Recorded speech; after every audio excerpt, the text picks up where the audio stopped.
अस्सलाम वालेकुम नाज़रीन, ड्रामा सीरियल कफील की नेक्स्ट एपिसोड बहुत इंटरेस्टिंग होने वाली है क्योंकि नेक्स्ट एपिसोड में अब आप देखने वाले हैं कि जामी ज़ेबा को लेने के लिए ससुराल पहुंच जाएगा, जहां जव्वाद साहब उसे ज़ेबा से मिले बगैर ही वापस भेज देंगे। और इसी के साथ जव्वाद साहब अब ज़ेबा को पार्क में ले जाकर उसे जामी से खुला लेने का फैसला भी सुना देंगे। तो क्या अब ज़ेबा अपने वालिद जव्वाद साहब के कहने पर जामी से खुला ले लेगी या फिर अपने माँ बाप के किए गए फैसले पर जामी जैसे शख्स के साथ पूरी जिंदगी वक्फ कर देगी? तो इस बारे में बताएंगे हम आपको आज की इस वीडियो में। लेकिन इससे पहले अगर आपने हमारा चैनल अभी तक सब्सक्राइब नहीं किया है तो बहुत शुक्रिया के साथ पहले चैनल को सब्सक्राइब कर लीजिए। तो अब जैसा कि नाज़रीन, जामी की करतूतों से अब अच्छी तरह से पर्दाफाश हो चुका है। जव्वाद साहब, जिन्हें इस बात का बहुत अच्छे से पता चल गया है कि जामी न सिर्फ एक नाकारा बल्कि अय्याश किस्म का इंसान भी है और वो ये कभी भी नहीं चाहते कि जामी उनकी इस प्यारी सी बेटी को मजीद अजियत दे। और वहीं दूसरी तरफ जब ज़ेबा की वालदा यास्मीन बेगम अपनी बेटी की सारी बातें सुनती हैं तो उनको काफी ज्यादा परेशानी लाहक हो जाती है कि उन्होंने वाकई अपनी बेटी के साथ काफी हद तक जुल्म ही किया है। और वहीं अपनी दोस्त फरहाना पर भी उन्हें बेइंतहा गुस्सा आता है क्योंकि फरहाना तो अपने भाई को बहुत ही अच्छा समझती है और अच्छा साबित करने में लगी रहती है। तो अब इन दोनों की दोस्ती में एक बहुत बड़ी दरार भी आ चुकी है। जैसा कि यास्मीन बेगम ने आलिया और ज़ेबा की सारी बातें सुन ली हैं कि जामी बहुत ही ज्यादा कैरेक्टरलेस इंसान है और उसको ना ही अपनी इज्जत की और ना ही दूसरों की इज्जत की कोई परवाह है। लालच उसके अंदर कूट कूट कर भरी हुई है। जब ज़ेबा की वालदा जामी की बहन फरहाना को कॉल करती हैं और उसे सारी हकीकत से आगाह करती हैं कि तुम्हारे भाई ने ये गुल खिलाए हैं और मैंने खुद अपनी आंखों से देखा है कि वो आइसक्रीम पार्लर के बाहर एक लड़की के साथ आइसक्रीम खा रहा था। और जब ज़ेबा की उससे कॉल पर बात हुई तो ज़ेबा के ऊपर इल्जाम लगाना शुरू कर दिए जामी ने कि तुम्हें गलत फहमी हुई होगी और तुम फला लड़की को मेरे साथ मिलाकर मुझ पर तहमत लगाना चाहती हो। जामी ने ज़ेबा से तो यही कहा है कि मैं ना ही बुरा इंसान हूँ और ना ही बुरा इंसान बनने की कोशिश करूंगा।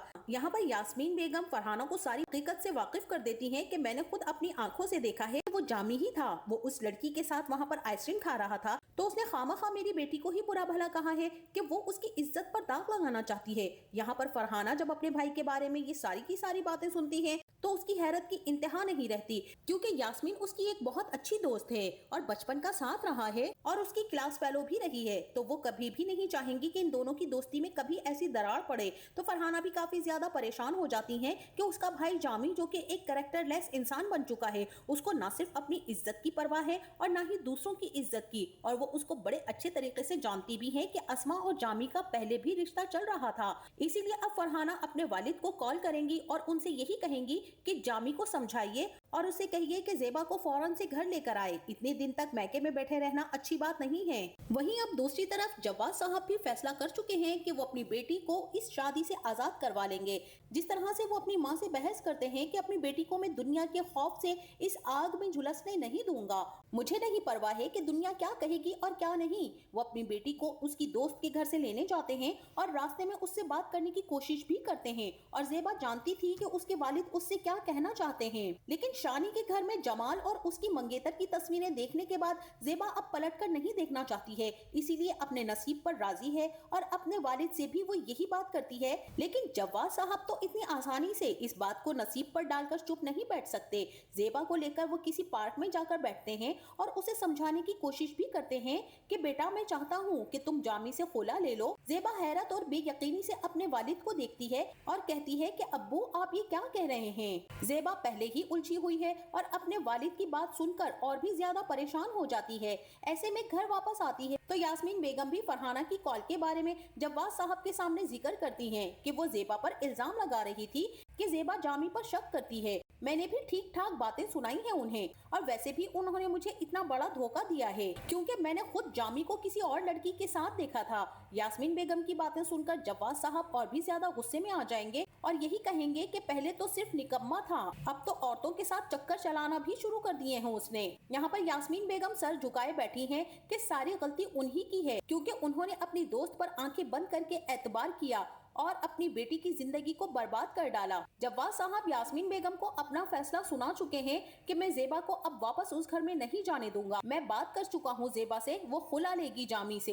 यास्मीन बेगम परेशान हो जाती हैं कि ये आप क्या कह रहे हैं, हम मिलकर इस मामले को सुलझा सकते हैं, जामी को भी समझा सकते हैं। मैं फरहाना से बात करूंगी, वो जामी को समझाएगी। लेकिन जव्वाद साहब तो अपने फैसले पर अटल चुके हैं। वहीं दूसरी तरफ ज़ेबा भी शानी के घर से वापस आने के बाद बहुत ही ज्यादा उदास और परेशान परेशान बैठी है और ऊपर से उसके वालिद साहब ने ऐसी बातें की हैं कि उसे कुछ समझ ही नहीं आ रहा और वो खुद में यही कहती है कि हाथ उलझे हुए रेशम में फंसा बैठे हैं, अब बताओ कौन से धागे को जुदा किससे करें। ज़ेबा यहाँ पर इतनी ज़हनी अजियत का शिकार हो चुकी है कि वो फैसला ही नहीं कर पा रही कि उसे क्या करना चाहिए। जामी से खुला लेगी तो आगे उसके वालिद जिससे भी शादी करेंगे, क्या भरोसा वो शख्स भी वैसा नहीं निकलेगा। उसकी परेशानी को देखकर आलिया परेशान हो जाती है और कहती है कि क्या बात है, आप इतनी उदास क्यों बैठी हैं। ऐसे में ज़ेबा फौरन अपने पर्स में से पैसे निकालकर आलिया को पकड़ा देती है कि ये तुम्हारे पैसे हैं, अब्बा ने केक और फूल तो खुद ही रास्ते में खरीद लिए थे, इसलिए मुझे इन पैसों की जरूरत ही नहीं पड़ी। ये सुनकर आलिया को तो बहुत ही ज्यादा दुख होता है और कहती है कि ज़ेबा बाजी आपको जरूरत पड़ सकती है, वैसे भी बहुत ही बुरे हैं जामी भाई, ऐसे क्या कोई करता है कि अपनी बीवी को खर्चा भी ना दे और उल्टा अपने ससुराल वालों से मांग रहे हैं। आलिया को भी अंदाजा हो चुका है कि जामी भाई किस नेचर के हैं, जबकि दूसरी तरफ जामी इतना ज्यादा खुश है कि उसने पहले फरहाना बाजी को अपनी तरफ कर लिया ज़ेबा के खिलाफ बातें करके। अब अगर वो कोई शिकायत लगाएगी तो जामी का नाम भी नहीं आएगा, इसीलिए वो बहुत ही ज्यादा खुश है कि ज़ेबा से उसकी जान भी छूट जाएगी और अस्मा से शादी भी हो जाएगी। लेकिन उसे इस बात का अंदाजा नहीं था कि फरहाना यास्मीन की बातें सुनने के बाद अब इस कदर शर्मिंदा हो गई है कि अब्बा जी को फोन करके सब बता भी चुकी हैं। अब यहाँ पर फरहाना की कॉल सुनने के बाद अब्बा जी जामी को बुलाते हैं और उसे डांटते हैं कि मैं ये सब कुछ क्या सुन रहा हूँ, बस तुम अभी जाओगे अपने ससुराल, बहू से और उसके माँ बाप से माफी भी मांगोगे और बहू को घर भी वापस लेकर आओगे। अब्बा जी की ये बात सुनकर जामी बहुत परेशान हो जाएगा, लेकिन अब्बा इस बात पर डांट देते हैं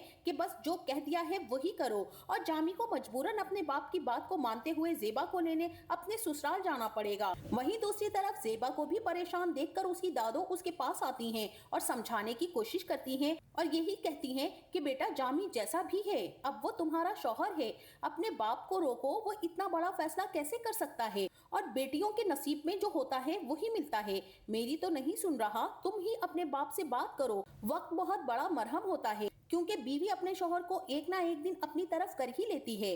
वक्त लगेगा, सब्र से काम लो। मुझे पूरी उम्मीद है बच्चे हो जाएंगे ना तो जामी सुधर जाएगा और कमाने भी लग जाएगा, क्योंकि हमारे यहाँ तो बड़ों को यही लगता है कि शौहर जैसा भी है, शौहर तो है ना, सर पर सलामत है, सर का साईं है, फिर चाहे जिंदगी कैसी भी गुजरे सब्र करो, बस बर्दाश्त करो। और जैसे ही सुबह नाश्ते की टेबल पर यास्मीन बेगम अपने शौहर जव्वाद साहब के पास बैठी होंगी तो वो यही बात करेंगी कि बेटियों के नसीब तो बंद मुट्ठी की तरह होते हैं, जब खुलती है तो पता चलता है कि अंदर क्या है। जव्वाद साहब तो इन फलसफियाना बातों को बिल्कुल भी नहीं मानने वाले हैं और यही कहेंगे कि हमारी बेटी को बर्बाद हमारी जल्दबाजी ने किया है, नसीब को इल्जाम मत दो यास्मीन बेगम। और इसी के साथ नाजरीन जामी भी पहुंच जाएगा अपने ससुराल मुआजरत करने और ज़ेबा को वापस ले जाने। उसे देखकर जव्वाद साहब तो गुस्से से आग बगोला हो जाएंगे। जामी को चुपचाप उनकी सारी बातें सुननी पड़ेंगी, क्योंकि फरहाना बाजी ने अगर उसका साथ छोड़ दिया तो बाहर बैठे भाई भी खर्चा देना बंद कर देंगे और अब्बा जी के नाम पर जो वो अपने भाइयों से महीने के हजारों रुपए बटोरता है उसके पास वो कैसे आएंगे। इसीलिए वो जव्वाद साहब की कड़वी कसीली बातें सुनने के बाद यही कहेगा कि क्या मैं एक मर्तबा ज़ेबा से मिल सकता हूँ और उससे बात कर सकता हूँ। लेकिन जव्वाद साहब यहाँ पर जामी को सख्त बातें सुनाकर उसको घर लौटा देंगे और यही कहेंगे कि अब मैं अपनी ज़ेबा को तुम्हारे साथ नहीं भेजूंगा और मैंने फैसला कर लिया है कि मैं अपनी बेटी की खुला करवाऊंगा। तो नाजरीन आपका इस बारे में क्या ख्याल है, क्या ज़ेबा जव्वाद साहब के कहने में आकर खुला के लिए मान जाएगी या फिर इस रिश्ते को अपना नसीब समझकर सारी जिंदगी के लिए कबूल कर लेगी? और क्या जामी अब ज़ेबा के साथ साथ आसमा से भी छुपकर शादी कर लेगा या फिर ऐसे ही दोस्ती का ताल्लुक बनाए अय्याशी करता रहेगा? इस बारे में हमें अपनी राय से जरूर आगाह कीजिएगा। जाते जाते वीडियो को लाइक और चैनल को सब्सक्राइब करना ना भूलिएगा। अपना बहुत सारा ख्याल रखिएगा। मिलते हैं नेक्स्ट वीडियो में, तब तक के लिए अल्लाह हाफिज।